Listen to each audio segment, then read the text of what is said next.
Hi friends, welcome back. And if you're new here, I'm Marjorie. I am a spiritualist and I wouldn't necessarily call myself a healer, even though I know that that's what I am, but I prefer myself as a guide. Kind of think of me as your spiritual mama, I guess. You know, somebody to just kind of pour love and light into you and help you release some of that dense energy in your body and help you kind of understand what you're feeling. The last couple weeks have felt very intense energetically, and if you're sensitive to energy or even aware of energy, you maybe not have been sleeping well. Again, maybe you have been sick and have been purging out kind of some of your old stuck stuff.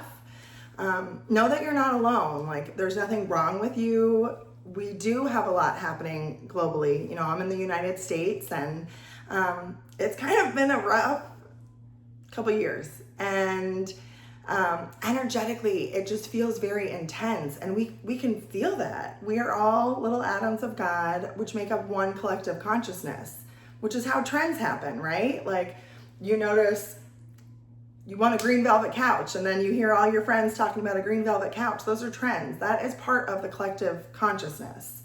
And I have been talking about this on my personal Facebook page for years, and I'm sure when I first started posting, people were like, she's gone mad. But I haven't. Like, what I was talking about is happening. Our earth is ascending to higher levels of consciousness. So, you know, I've had friends that now are spiritual that, again, I'm sure when I first started, they were like, she's nuts, like she's lost it. But now we're like, no, like she actually knows what she's talking about. We are ascending. We're kind of getting out of the darkness. And one of my favorite song lyrics is, the light's coming to take back everything the darkness stole. And that's what's happening. We are here to break out of the matrix. And if you don't know what that means, it does not mean you're meant to quit your job and live off grid and live in the woods. For some people, sure, that makes sense and would be great for them. I personally don't want to do that. I don't want to live in the woods. I enjoy the luxuries of this life, and I'm not ashamed of that. And you can be spiritual and still enjoy the luxuries of this life. And I think that that's something not everybody understands. So maybe they look at me and think, oh, she can't be spiritual, but I am, very much so. Breaking out of the matrix is breaking out of the programming and conditioning that has been placed in you since birth, prior to birth, generational programming, conditioning. It's breaking out of the fear of being your authentic self and breaking out of the limitations that everybody and their mama wants to put on you. You know what you're meant to do. Even if it feels confusing at times, even if you struggle with it, deep inside, your soul was imprinted. It was written on that you're meant to go down to earth, learn these lessons, spread this joy, do these things, go through these hardships, but that's what you're here to do. Breaking out of the matrix is really breaking out of all of that fear, all of the limitations, all of the shame, and all of the guilt, like breaking those chains. Other spiritual jargon that you hear often is like as above, so below, as within, so without. And oftentimes when we are looking to change our life, we are looking to change our external environment, whether that's changing relationships, it's changing jobs, it's changing homes, locations, what have you. Those are kind of the things that we desire, but your outside world is directly reflecting your internal world. How you talk to yourself, the stories you tell yourself, what you believe about yourself. So for the last, 3 or 4 years, I have been really working on my internal world because that was not a good one. And it was reflected in my external world. How I talked to myself was showing up, and how friends were treating me, or how partners were treating me, or how my family was treating me. That was a direct reflection of what I was accepting, what I believed I deserved, and really what I felt about myself. Again, I felt a lot of shame for myself. So if somebody was berating me, like, it wasn't like, what's wrong with you? It was like, no, there's something internally wrong with me. And that's what I want people to work on. You know, you can go to the gym and work on your body and change your diet and do all of those things, but if the stories that you're telling yourself is still, I'm awful, I've made a lot of mistakes, I shouldn't have done that, I shouldn't have done this, I'm a horrible person, I'm ugly, I'm whatever, la la la la la, your life is still going to reflect that. You have to work on the internal dialogue first. And if you're in my life in any capacity, you know I do not like it when people talk bad about themselves. Probably because, again, I struggled with that for so long. But it just kind of breaks my heart that when people are hard on themselves. Now, it's okay to be hard on yourself to a point, you know, push yourself out of your comfort zone.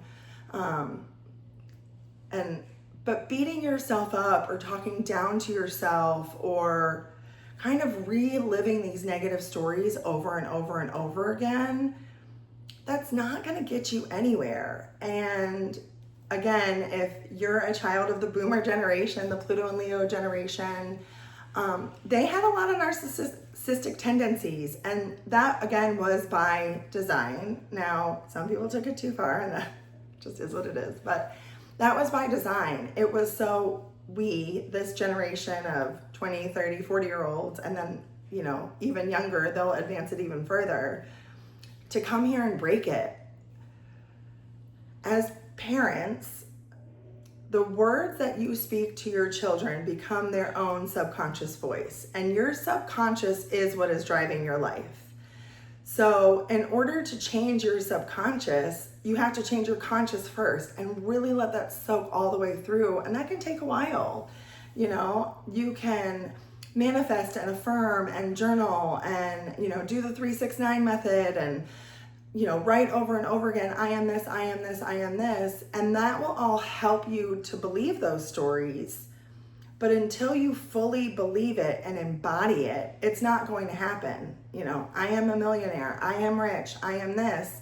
But if you still feel resistance in your body, and if your subconscious still does not believe that story, it's not going to manifest in your life. It can't. There's no room for it. You know, again, I've talked about this before. If you think of your energetic body as like a column, right? If you're resisting, that column is really tight. There's nowhere for the energy to go. So your job is to work on that resistance, to open it up so you can allow the energy to come through and the energy to transform your life, both internally and externally. So we think that our work is the external, but our work is the internal first, and then the external will follow. Again, we're all energetic beings. We are all emitting a frequency onto the planet. And if we're emitting frequencies of scarcity, lack, fear, shame, guilt, that will spread onto the people that are around us, whether it's our children, our partners, our friends, community, what have you. And you're not going to be attracting the opportunities that are truly destined for you, that are meant for that higher self, because you're not there yet. So God's not going to hand you your higher self partner when you're beating yourself up or talking bad about yourself or not believing in yourself, because you're not going to be able to hold that relationship. You have to be able to know that you are divinely worthy, and worthiness is your birthright, and it just is. Our nervous system is formed between 0 and 7, and it directly mirrors that of our mothers. That is our subconscious voice, that nervous system reactivity, the stories, how we feel about ourselves, how stressed we are, how comfortable we are, all of that. And if you grew up in a family that wasn't loving and nurturing and kind and supportive and all of those lovey-dovey things, you know, everything that the Bible tells us love is, that then becomes your internal dialogue, right? So you're then not loving and kind and nurturing to yourself. You're hard on yourself, and you think that that's pushing you to do what you need to do, but oftentimes it's not ever really getting you where you want to go. I had a good friend of mine tell me one time, and she said, you can never release a habit out of shame. And there's so much truth to that. There's things that I've been shameful that I've had habits with that I never could release until I kind of brought love to that thing and really understood why I was acting in that way or why I had that habit. Shame isn't going to unlock your gifts. Love is going to unlock your gifts. Compassion is going to unlock your gifts. Healing is going to unlock everything. And it is your job as an adult to heal. So you don't program and condition your children or other people in your life to not know what love is. It's patient, it's kind, it's compassionate, it's divine, it's all of those things. I want us all to focus on our internal stories and learn to shield ourselves from the outside noise. If you don't know who you are, you will fall for the stories that everybody else is trying to tell you about yourself. And I did that for a long time. I didn't know who I was at all. Honestly, didn't even really think about it. It just wasn't thought about everybody else, what they needed, what they wanted, but it was not ever I just wasn't a part of that story. Part of that was, again, my programming and conditioning. But I now, as an adult, had to take that back and say, no, I get to define myself and I get to learn who I am and understand who I am, appreciate who I am. So next time Joe Schmo comes around trying to tell me who I am, I can be like, I'm not that. I know who I am. So nothing that somebody says or does is going to change that for me. And it did take me a long time to get really steady on that ground. So this work isn't a one-time thing. It's not something of, oh, I've healed that and now I've moved on. It really is a spiral, and you will keep looping and looping and looping until you have solidified whatever it is you're working on, until your subconscious fully believes without a shadow of the doubt the stories that you're telling yourself. It took a long time to program the negative stories. It's going to take a while to reprogram yourself, and that's okay. You got to give yourself grace. While I know that I'm meant to help people and make videos, I was really hard on myself on not being able to do it when I wanted, or stopping and not being consistent, or it was hard for me. But it just might not have been my time. I wasn't fully ready. And maybe you're never fully ready, I don't know. But I think it's important to give yourself grace when you're kind of going through these massive changes internally, externally, and not bring so much shame to who you've been. I could be riddled with shame over how I've acted in the past, or the grades I got in high school, or just how I've showed up for myself for a long time. Or I can tell myself that I did the best I could, and the actions that I took, the habits that I had, the way that I presented myself was out of survival. And had I not adapted in that way, I might not have survived what I've been through. And that is a fact. We look at ego and we think ego is such a bad thing. Yes, when our ego is overinflated and we don't have a balance between our ego and our soul, that is not the best thing. But your ego is there to protect you. And the sun in your astrology chart can kind of represent a lot of who your ego is. If you don't have a good balance and you don't know who you are, and you're really operating in this egoic standpoint, and for an Aquarius, it's being a humanitarian. So again, I'm people pleasing, I'm helping everybody but myself. That was my ego. That was my ego saying, I want to help everybody else because I did not really want to look at my own internal stuff. If I help my partner and I could identify, these are your wounds, that was taking away from the time that I should have been really looking at myself. And I can recognize that now, you know, and in any relationship, it's obviously nobody, just one person's fault, right?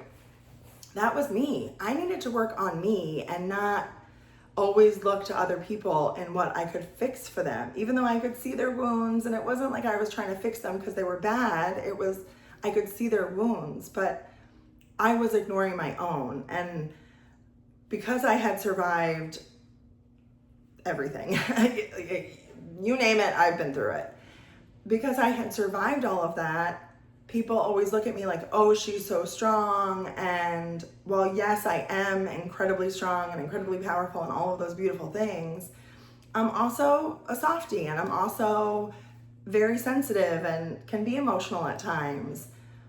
And that's okay too. But I needed to look at the wounds, and I needed to say, you have been through hell and back. And girl, I can't believe you survived all that, you know? And again, like, bring myself compassion and love the same way that I was doing for other people. That's what I want for you too. I want you to release all of the shame. Every time you made a decision that you're not proud of, every time you hurt somebody else, every time you hurt yourself, kind of really look at yourself from a higher perspective and say, okay, I had to go through that to get to where I am. If I did not live my first 38 years in the way that I did, I would not be able to show up how I show up now for myself, my children, my friends, my community, with compassion, with grace, with love, with understanding, and kind of with this higher level of understanding. There's a bigger picture happening.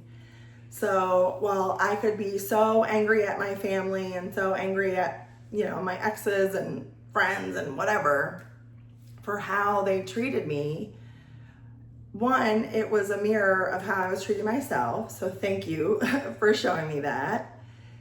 Two, it was kind of a preparing ground. It was something that I had to go through in order to be able to help people who were going through similar things. So with that, like, I'm thankful. I didn't love it. I'm thankful for those experiences.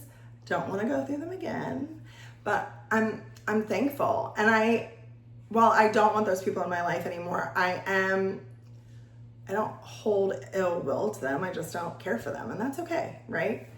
So learning kind of who you are, learning how to talk to yourself.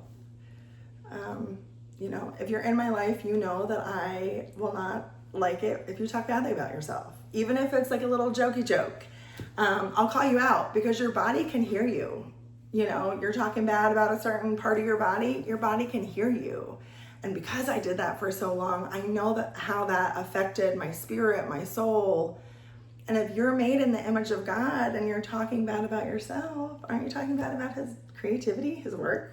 Like, we don't want to do that. You can have areas that need to grow. You can have areas you want to improve. You cannot be exactly where you want to be and still love yourself exactly how you are now. Know that you're a masterpiece. Know that you are a piece of artwork and that you're a soul. And, you know, if you're the God of your own life, you know, there's a greater God, yes, but you are the God, the creator, the director, the writer of your own life. So what stories are you writing? What are you believing to be true about yourself? Do you believe that you can change? Do you believe that you can forgive yourself? Do you believe that the mistakes you made were out of survival or because that was the best that you knew how, and maybe going through that is how you're going to be able to help somebody else?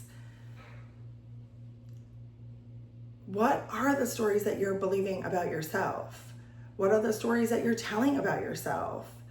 What are the stories that you're telling about your life? If you're constantly complaining and just really emitting this super negative frequency, why are you surprised that your life is negative? If you're talking bad about your body, if you're talking bad about different parts of your personality, why are you surprised that your body is following that? You know, they say that the universe will have to show you that you're right. So if you're saying, I'm never going to find love, I'm never going to have money, I'm never going to have this job, I'm blah, blah, blah, blah, blah, why are you surprised that that's what's showing up?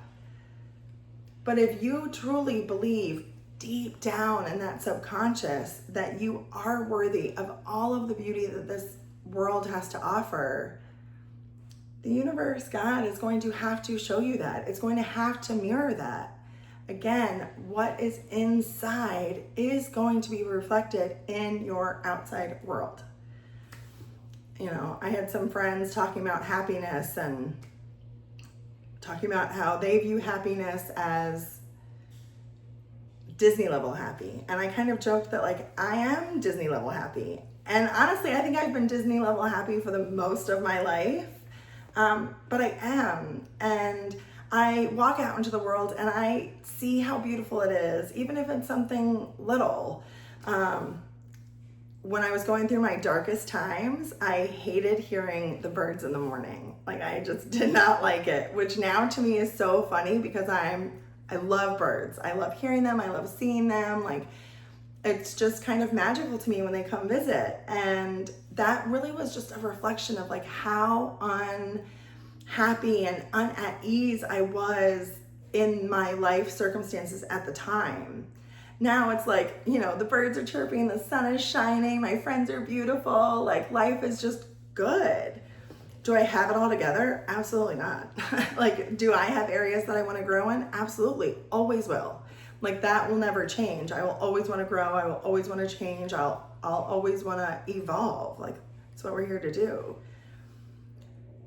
But learning to accept my circumstances as they are now and be content with where it is now. And for me, it was really about being safe. And, you know, we tie safety a lot of times to money or family or love. But when all of that is stripped away, it was all stripped away from me, do I feel safe inside of myself? And I do.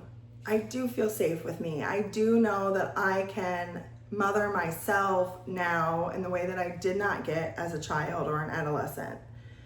And if you view your subconscious as your inner child, like your innermost voice, why are you talking down to that inner child? Like, go back and look at a picture of yourself when you were little, and what did that child need? They needed love, they needed nurturing, they needed understanding and compassion and kindness, and they needed to be allowed to express themselves without being shamed for it. And I think that that's where a lot of adults struggle now, is that when they did express their discomfort or their pain or even their feelings of joy, that was suppressed. And culturally, that happens to different cultures more so than others. Men have definitely experienced that far more than women, but it has happened on this universal scale. And we are the generation that needs to break that. Your kids are allowed to be excited and hyper and joyful. And while they might be loud and chaotic, how can you soothe yourself to be the adult in that moment to allow your children their full expression of self? And you will never get there if you don't give it to yourself first. And I say this time and time and time again. You cannot give to somebody else what you don't have for yourself. You cannot give your friend $20 if you do not have it. You cannot give love to your children if you don't have it for yourself. You cannot give compassion, grace, kindness, discipline if you do not have it for yourself. And I would say I'm not the most disciplined person on the planet. I'm definitely a free spirit, go with the flow kind of person. So discipline isn't my strongest suit with my children, you know, but I do believe in the balance of love and boundaries. And I have rules, and my kids probably actually think that I'm somewhat strict, even though I'm definitely not. But I do have rules and I do have boundaries, and there are codes of ethics and way of living in my household that you kind of have to abide by. Keep your stuff clean, talk kindly to others. Those are important to me. What's important to you? What did you need as a child? to be your most authentic self and to be able to express that to the world. What did you need? And how can you give that to yourself? How can you rewrite the stories about who you are? Because even if your parents weren't toxic and they were great and wonderful and what have you, there's always going to be something that caused a story in you that just might not be true to your most authentic self. And once you become conscious and aware of that, so it's first going to show up in your consciousness, you're going to see it and understand it, but how can you rewrite that story so it embeds into your subconscious and that little inner child is like, oh, they get it. You have to reparent yourself.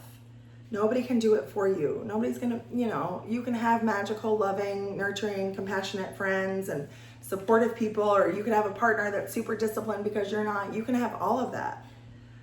But you always have to give those gifts to yourself first, and that's not selfish. It's life, it's the airplane. It's put the mask on first. And I want each and every one of us to take time to carve out, to rewrite your subconscious. And whether that is through journaling or affirmations or meditation or breath work or whatever. But you will never get where you want to go by being mean to yourself, by talking downly to yourself. And some people think that it works, but it's not going to work long term. It's just not sustainable. That little girl or boy inside you is screaming, hello, love me the way that I am. And that's what I want the most for us, because as we heal, we will heal our children. I have seen that with my kids time and time and time again. I was actually so proud of my youngest son recently because I asked him what blanket he wanted. He was passing out blankets while we were watching a movie. And I asked him what blanket he wanted, and he just did not hesitate. He told me exactly the one he wanted. And I stopped and I said, wow, I am so proud that you did that, because this little boy is super sensitive, and I have been worried about him people pleasing, because if somebody looked at him and said, hey, I really like your shirt, he would literally take it off and be like, here, you can have it. If he wanted a toy and so did somebody else, he would just give it to the other person. And that to me is actually really scary. I value people who know what they want and need and can express it. One, because that's something I really struggled with my whole life. I'm probably still struggle with a little bit of really kind of saying, no, this is what I want, this is what I need, this is what I deserve, and standing by that.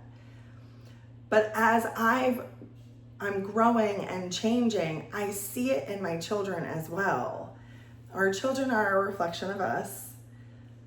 Our environment is a reflection of us. So if we're not liking what we see on the external, we need to look internally and do the work internally to heal the frequency that we're sending out, that our people can feel, and children are close to God. Children are definitely sensitive, whether and again, sensitive does not mean that they are crying all the time. It means that they feel the energy. You can walk into a room and feel what is going on with people, and we can want to ignore that fact all we want, but it doesn't make it any less true. So I encourage you to take a few minutes every single day to say, what stories do I believe are true about myself? Are they true? How can I rewrite that story? How can I bring love and compassion to those dark parts of myself? And healing is not just love and light. You will have to go deep into those shadows and just deal with the junk and the darkness of your own self. We all have darkness. And I think that that's where a lot of people get stuck sometimes, is not wanting to deal with the shame and the guilt and the fear, like not even wanting to feel it. But what you don't feel, you don't heal. And what you resist, persists, right? So resisting those feelings will only call them to grow bigger, because they want your attention. Your subconscious wants your attention. Your inner child wants your attention and your devotion and your love. So how can you show up better for yourself?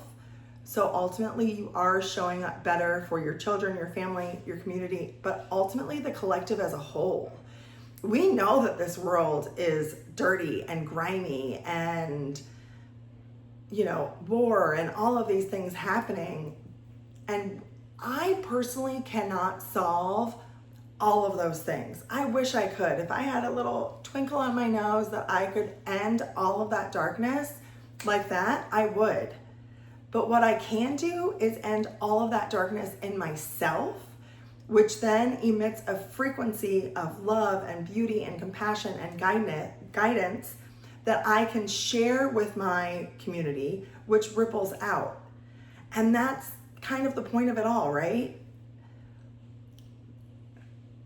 Again, the light's coming to take back everything the darkness stole. This darkness has stolen our light for so long. It's stolen our joy. It's stolen our happiness.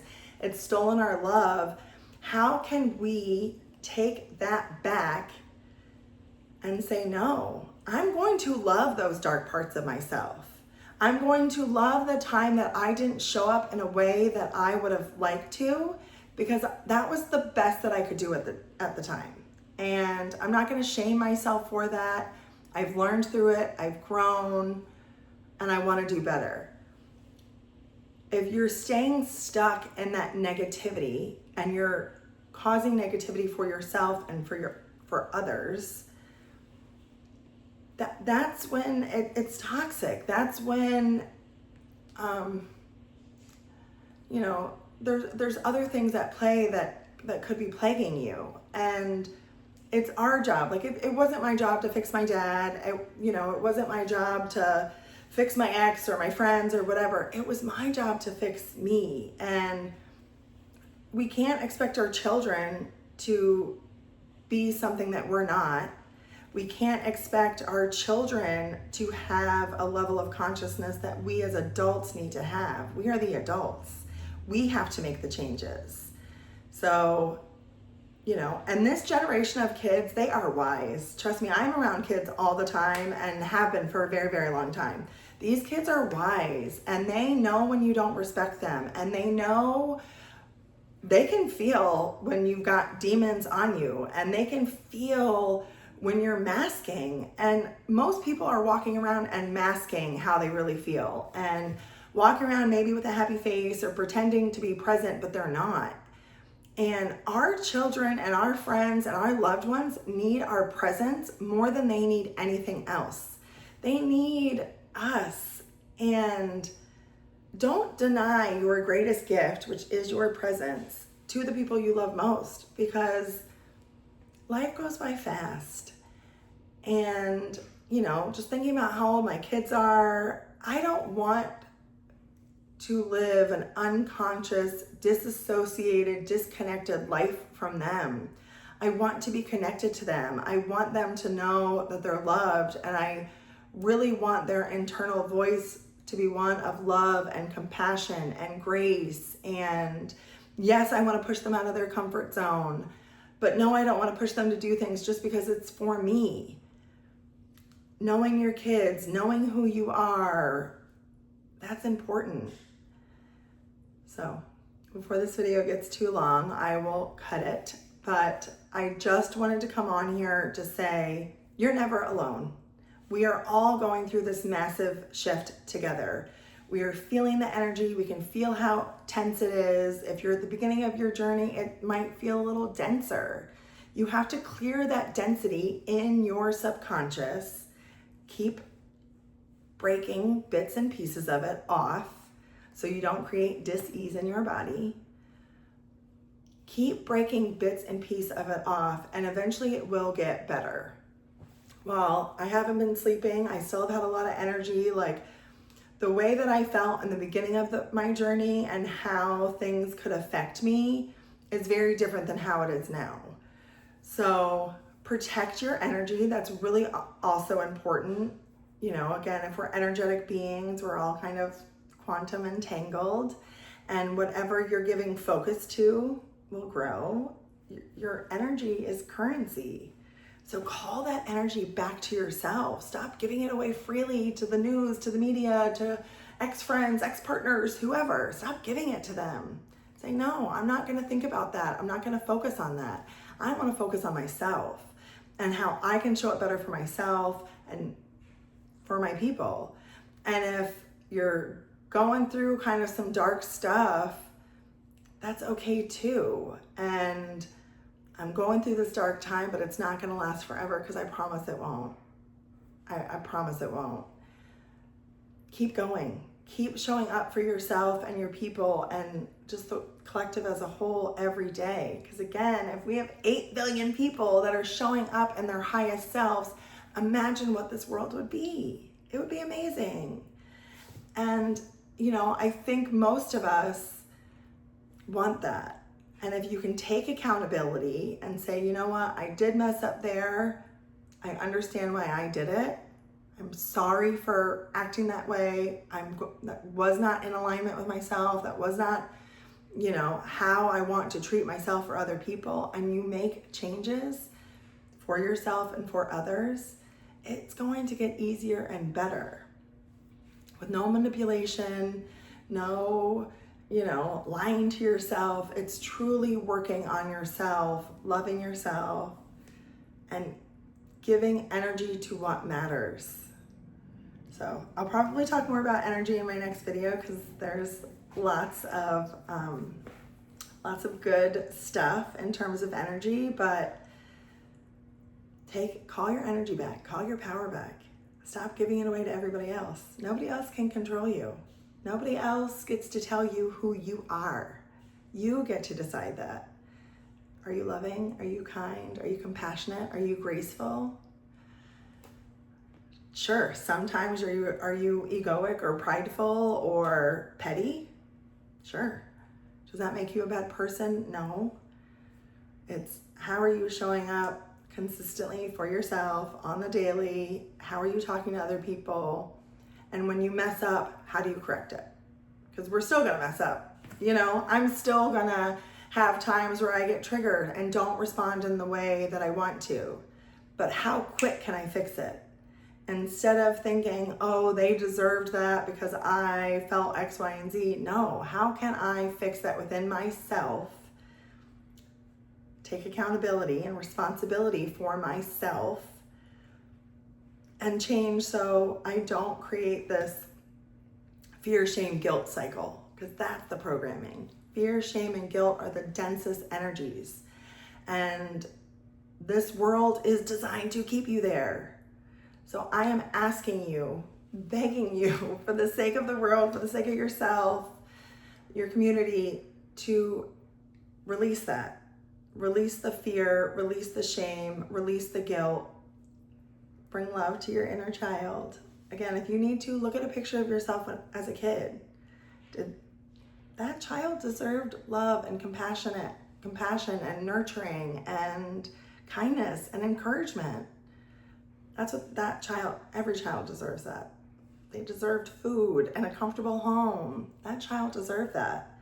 And if that child did not get those things from both mother and father, if possible, there's gonna be some wounds there. Your internal dialogue is gonna hurt a little bit. So take your power back, talk to yourself in a better way. Let some of this intense energy kind of wash through you. You can identify it, say, okay, things feel intense right now.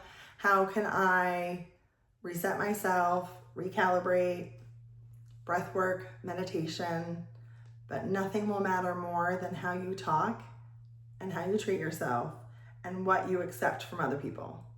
Nothing will matter more. So stop looking at your outside world, start looking at your internal, and your outside world will change. Have a great day.